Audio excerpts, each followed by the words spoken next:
I have lived long enough to know that the most dangerous trades in the world are usually the ones that feel sensible right before they break. They do not look like panic when they begin.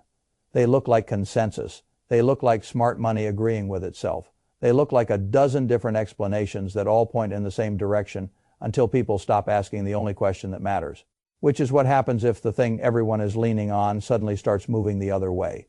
That is where I think we are with the dollar. A lot of people still treat the dollar as a side story. They treat it as a foreign exchange chart, a trader's toy, a technical line on a screen that belongs in some corner of the financial world far away from ordinary portfolios.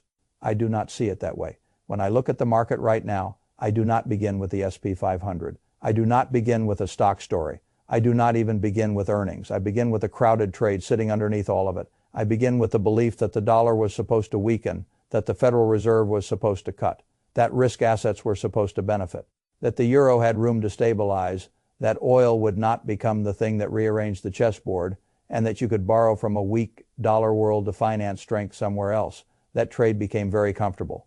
Comfort is expensive in markets. Once enough people are on the same side, the trade stops being about who is right in theory and starts being about who can get out when price moves against them. That is why I pay so much attention to crowding. I have spent my life watching what happens when investors confuse a popular idea with a durable one. The biggest money is not lost when people do something foolish that everybody recognizes as foolish.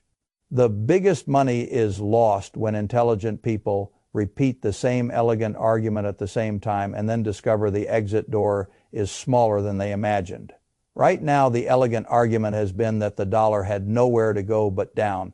Retail investors lean that way. Institutional investors lean that way. Hedge funds lean that way. The large commercial crowd lean that way. Speculators lean that way. People took that weak dollar assumption and used it to justify a whole stack of other positions. They used it to get comfortable owning more equities.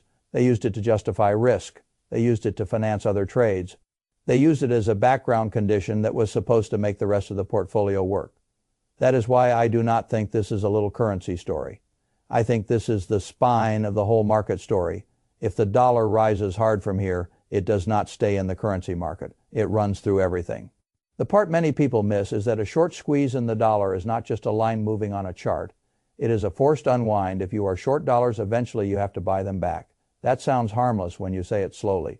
It is not harmless when millions of people are doing it at once because the dollars do not come out of thin air.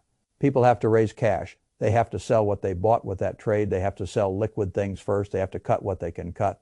They have to stop thinking like optimists and start acting like survivors. And when enough people make that turn together, price does not move in a neat, gentlemanly fashion. It lurches, it gaps, it becomes indiscriminate. I have seen enough forced selling in my life to know that markets do not politely unwind crowded positions. They punish them. If you pull up the dollar index and study the way it has behaved against its support and resistance zones, the danger becomes obvious. Every time the dollar dropped into support, buyers showed up. Every time it ran into resistance, people leaned on it and shorted it again. That pattern trained investors. It taught them that selling the dollar near those upper zones was the right habit. That is how markets educate people into the very behavior that later hurts them. A repeated pattern creates confidence. Confidence creates size. Size creates fragility. Then one day the pattern changes. Now the risk is that the dollar is not being rejected the way it used to be. The risk is that it is starting to break through. And if that breakout sticks, the people who learn to casually lean against the dollar are no longer harvesting an easy habit. They are trapped. The source material put it in the language of charts with the dollar index moving toward 102, then possibly 104. And beyond that, an even more violent move if the breakout truly takes hold. I do not rely on exact price markers as though they are sacred scripture, but I take the message seriously. The structure matters. The market has spent a long time behaving as though dollar weakness was the natural state of the world. If that assumption fails, the move does not stop at inconvenience. It becomes a repricing. One of the most important things in the entire piece was the simple overlay between the dollar and the stock market. People make investing harder than it needs to be because they are always hunting for a complicated explanation when a plain one is staring them in the face. As the dollar moved lower, the stock market rallied. When the dollar pushed higher, the broad market stumbled. That is not a complete description of every day in the market, but it is more than enough to warn you what kind of environment you are in. If the dollar rises because a massive short dollar position is being unwound. Risk assets are not getting a gentle breeze in the face. They are taking a punch. The market has been supported by the same backdrop that now threatens it. That is why I say the risk is structural. The market does not merely dislike a stronger dollar here. The market is partly built on the assumption that dollar weakness would continue. Once that assumption changes, the whole collection of trades built on top of it begins to wobble. I pay even closer attention when positioning data starts to confirm that institutional money is changing its mind. When institutions move from record underweight dollar positions toward neutral, that alone tells you something. When speculative traders cut their bets against the dollar in a meaningful way, that tells you something else. When large asset managers are cutting equity futures exposure at the same time, I do not shrug that off as noise. I have seen too many periods where the first real clue was not in a dramatic headline.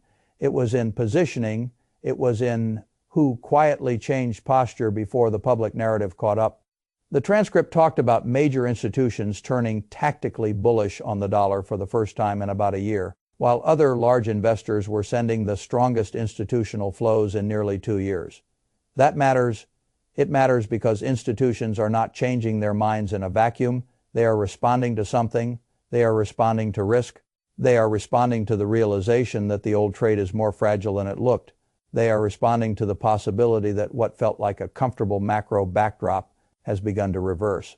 When I see that sort of turn, I ask a different question from the one most people ask. Most people ask whether the market can still bounce. I ask what the people with the largest exposure are now most afraid of, because fear tells you more than confidence at turning points. Confidence is cheap. Everybody has confidence in a rising market. Fear is expensive. Fear forces liquidation. Fear reveals what was crowded. Fear shows you which trade mattered most. In this case, the fear begins with energy. This is where the story becomes more interesting and more dangerous. If you only looked at the dollar in isolation, you might think the move is technical. It is not. There is a macro engine under it. Oil is a big part of that engine. As energy prices rise, the burden does not fall evenly around the world. Europe has a weakness that becomes painfully obvious whenever oil jumps. It depends heavily on energy imports. That means when oil surges, trade balances deteriorate, margins get squeezed, growth weakens, and the currency becomes vulnerable. That is not an academic relationship. It is an economic one. A region that imports what it desperately needs gets punished when that input becomes more expensive. And because the euro carries the biggest weight inside the dollar index, weakness in the euro is not some side effect. It is a direct lift to the dollar. That is why this story is not merely about what America does. It is about what happens to Europe when energy prices stay high into an already weak economy. The source document made a point that I thought was absolutely central. The euro area was already showing weakness. Purchasing manager surveys were soft. Growth was shaky. The economy was not entering this period from a position of strength. That matters. Weak systems do not handle new shocks. Well, a healthy economy can absorb some pain. A weak economy can be tipped by it. When the cost of energy rises into an already fragile European backdrop, the odds increase that the euro keeps weakening. And if the euro weakens meaningfully, the dollar can rise even if the United States is not doing anything heroic. Sometimes a currency rises not because its home economy is magnificent, but because the alternative is under greater pressure.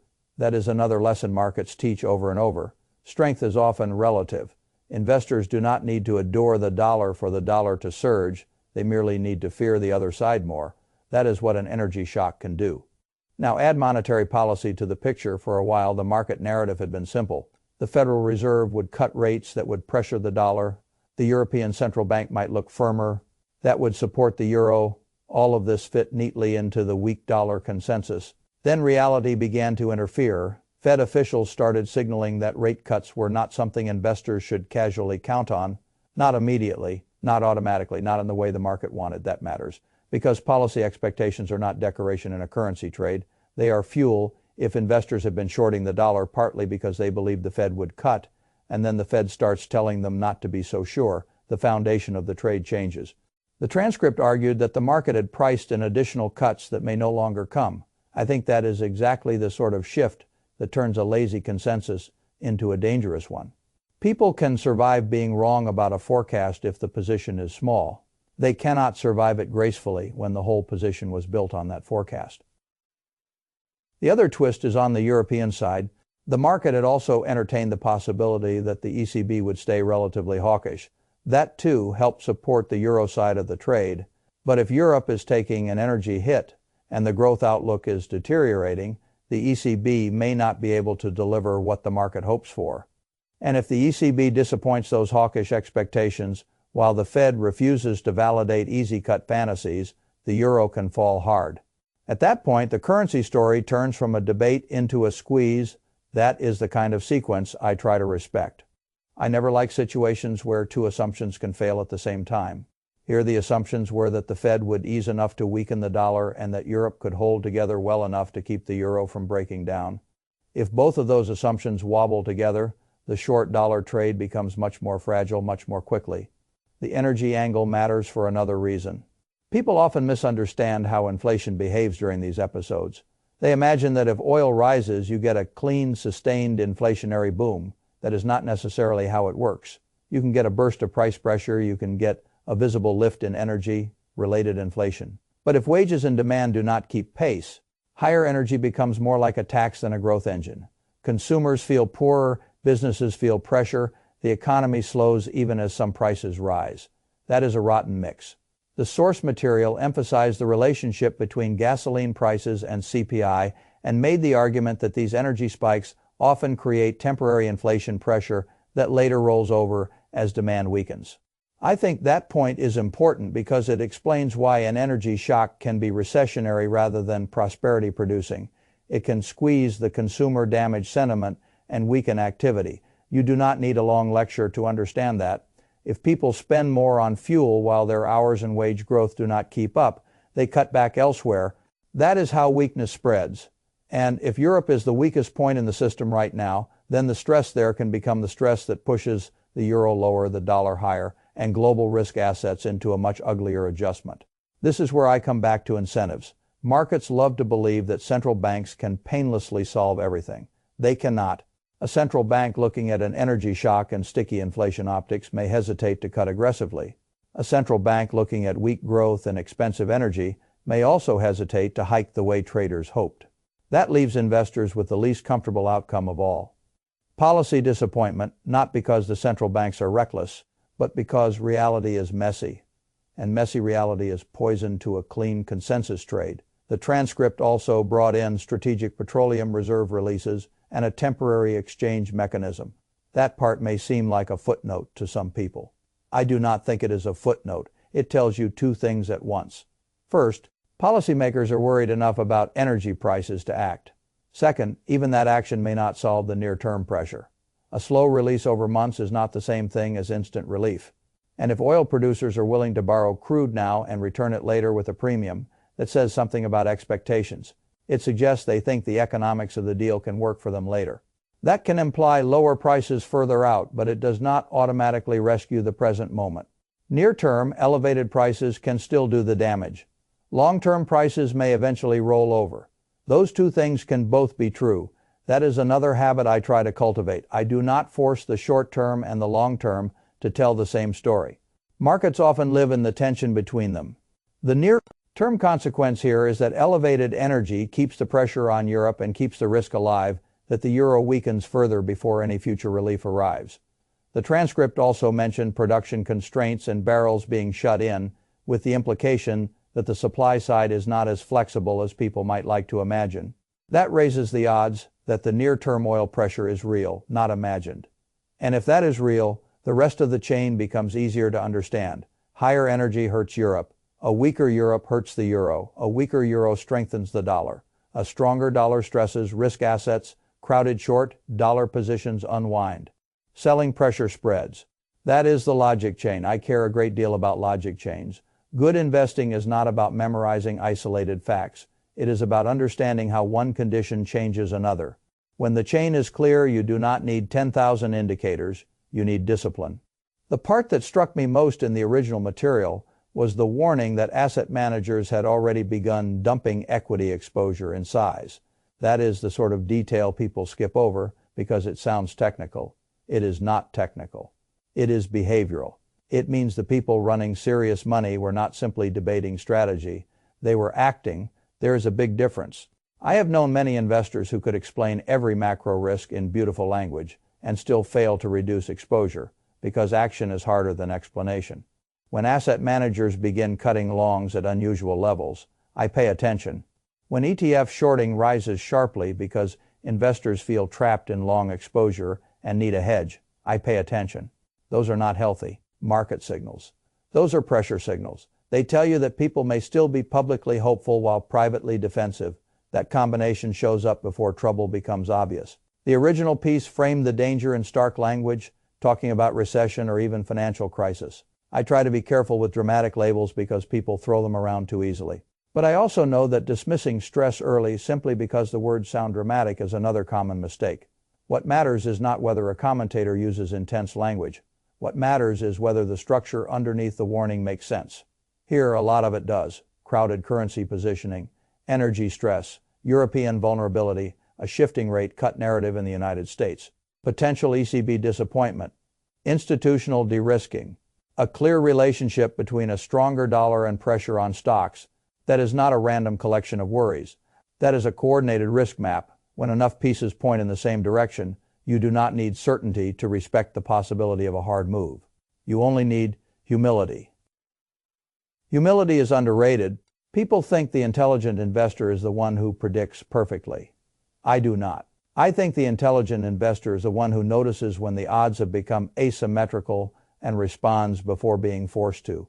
If I believed the market was priced for tranquility while the biggest crowded trade underneath it was beginning to unwind, I would not respond by doubling down on comfort. I would respond by reducing the need to be exactly right.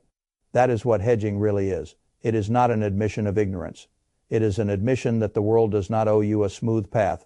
The source transcript eventually got practical. And I think that is where many people need the most help. When fear rises, they either freeze or become theatrical. They want one grand move. Life is usually improved by fewer grand moves. If you are a trader, the setup in the material was straightforward. A stronger dollar expression can make sense if the breakout is real. If the dollar index moves toward the next zones around 102 and 104, that confirms the pressure. If it gets far beyond that, the stress on other assets could intensify. That is the trader's lens. But most people are not pure traders. Most people have portfolios, retirement savings, and an emotional threshold. For them, the more useful lesson is not that they need to transform themselves into macro geniuses. It is that they should respect crowding and protect themselves before protection becomes expensive.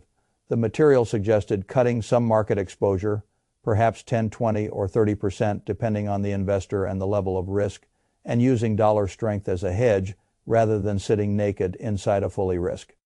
On posture, I think the spirit of that advice is sound. Not because every person should use the exact same percentage, that would be silly, but because the principle is right when a market has rallied with the help of a weak dollar backdrop and that backdrop begins to reverse. Trimming exposure is not cowardice. It is common sense. One of the worst habits in investing is the belief that prudence must look dramatic to count. It does not. You do not need to sell everything to become safer. Sometimes the smartest move is simply to stop being overexposed to one narrative. That is especially true when the narrative has become crowded. A lot of investors secretly believe diversification means owning many tickers. That is not diversification if all those tickers depend on the same macro condition. If a large share of your portfolio thrives only as long as the dollar remains soft, liquidity remains easy, and investors remain carefree, then you do not own diversification. You own one trade in many costumes. This is why I always try to reduce investing to the simplest useful truth. What are you really betting on right now? Many people think they are betting on American innovation, on quality businesses, on long-term optimism, on growth, on resilient consumers. Maybe they are, but underneath that, they may also be betting on a weak dollar, falling energy pressure, dovish central banks, and a stable euro. If they have not admitted that to themselves, they cannot manage the risk. Once you see the hidden bet, the portfolio becomes easier to judge. Honestly, that is what this document did. Well, it pulled the hidden bet into the open. It said the market has been leaning on a massive short dollar trade. It said energy is threatening the euro side of the equation. It said the Fed may not provide the cuts people assumed. It said institutions are already stepping back. And it said if the dollar really breaks out, the unwind could be violent. That is a coherent warning. A coherent warning deserves more respect than a comforting slogan. I have no interest in pretending that every stress becomes catastrophe. Most do not. But the time to think about catastrophe is before you need to. That is why I spend far more time trying to avoid situations that can seriously hurt me than trying to squeeze the last drop of upside from every market phase. The compounding of capital depends less on brilliance than on survival. If you survive the hard stretches with your capital and judgment intact, you can take advantage of future opportunities. If you let a crowded trade pull you into a forced exit, the future opportunities are no comfort. There was another subtle insight in the original material that I liked, the possibility that after enough downside and enough shorting, a powerful rebound could emerge later because the short positions themselves would need to be covered. That is true. Violent declines often create the fuel for later rallies, but later is not now.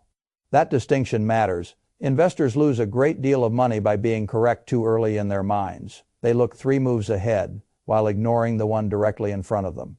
If the unwind is still underway, the fact that a rally might come after enough damage does not protect you during the damage.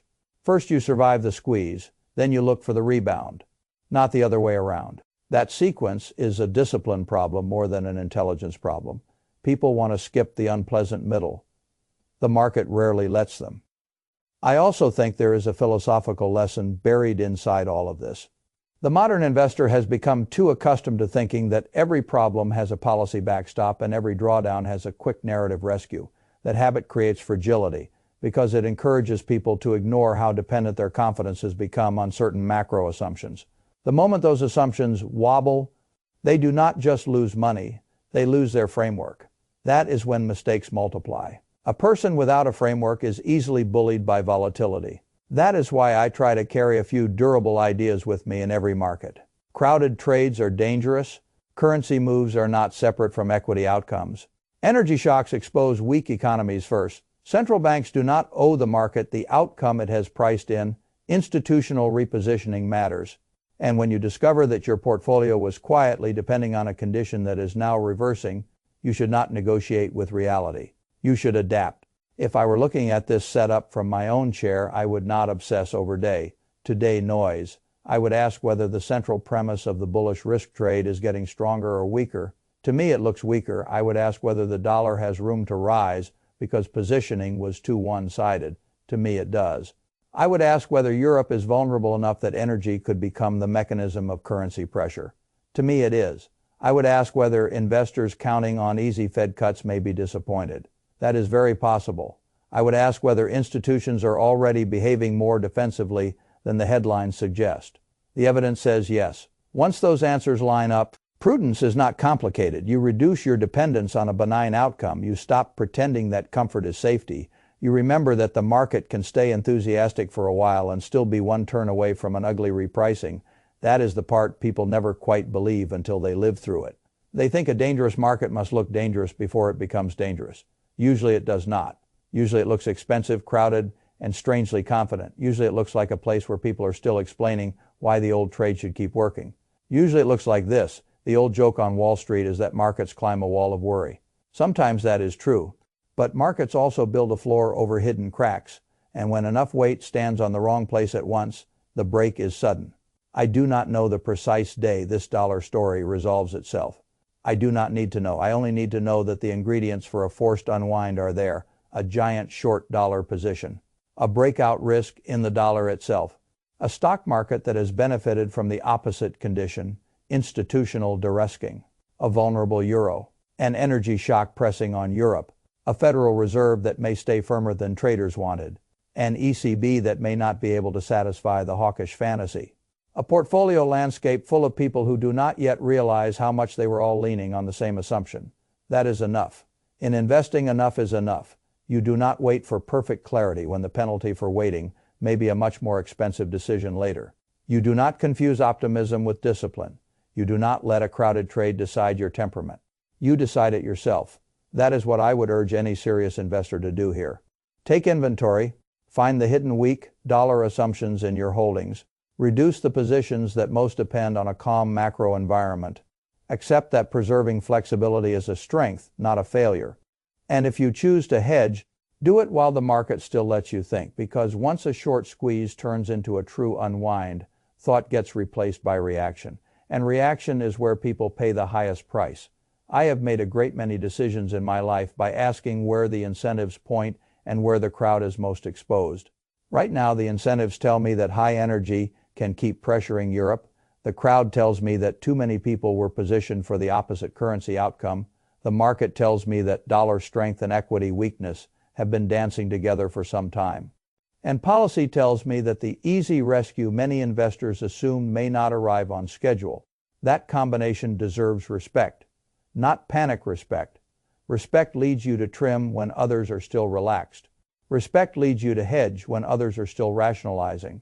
Respect leads you to value liquidity before the scramble. And respect is usually far more profitable than bravado. The world's biggest risks are often hiding in what investors decided was obvious. The weak dollar trade became obvious. That is exactly why I am paying attention. Now, when the obvious trade stops working, it can stop working in a way that drags everything else with it. I do not know whether the unwind becomes mild, severe, or historic.